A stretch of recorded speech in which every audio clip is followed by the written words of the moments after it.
There's some signs that an individual might be involved in sex trafficking. And anytime you see one of these signs, it's not definitive, it's a pause and ask. And remember, when you're asking somebody, you don't want to put forth judgment. You want to be open, kind, and ask through the lens of wanting to help and support them. So what are some of these signs? First of all, unexplained injuries. The person who has bruises, who might have cuts or scars on their body, and they're not really able to explain where they came from. Now here's a tough one, sexually provocative clothing. I went shopping the other day, and as I look at the outfits that are shown in the windows, there's a lot of crop tops. There's a lot of short, tight items, which might be considered sexually provocative.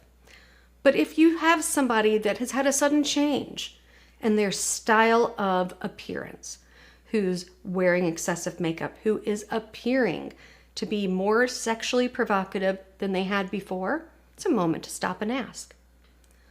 Branding or tattoos. Now, tattoos can represent a whole bunch of different things, but anytime you see a new tattoo on somebody that you know, you might want to ask, why did you choose this? What's this about?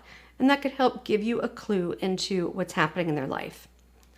A huge flag for our teenagers is the sudden appearance in someone's life of an older boyfriend or girlfriend or an adult mentor that just appeared out of the blue. An adult woman who's suddenly taking a lot of interest in your child.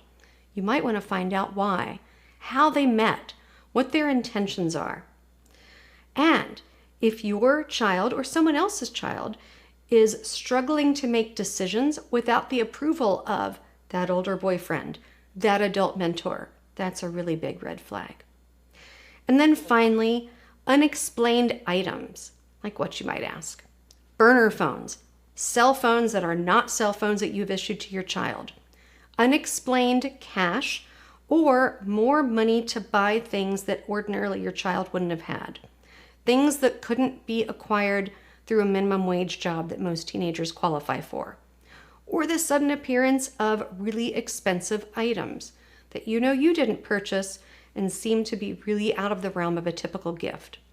All of these are signs. So then you ask, well, what do I do if I see any of this?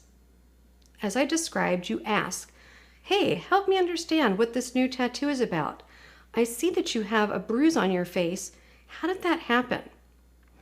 And if their answers just don't seem to match up, or if they even admit that something is happening to them that is unwanted, exploitation or coercion, it's really important to connect them with resources where they can get help.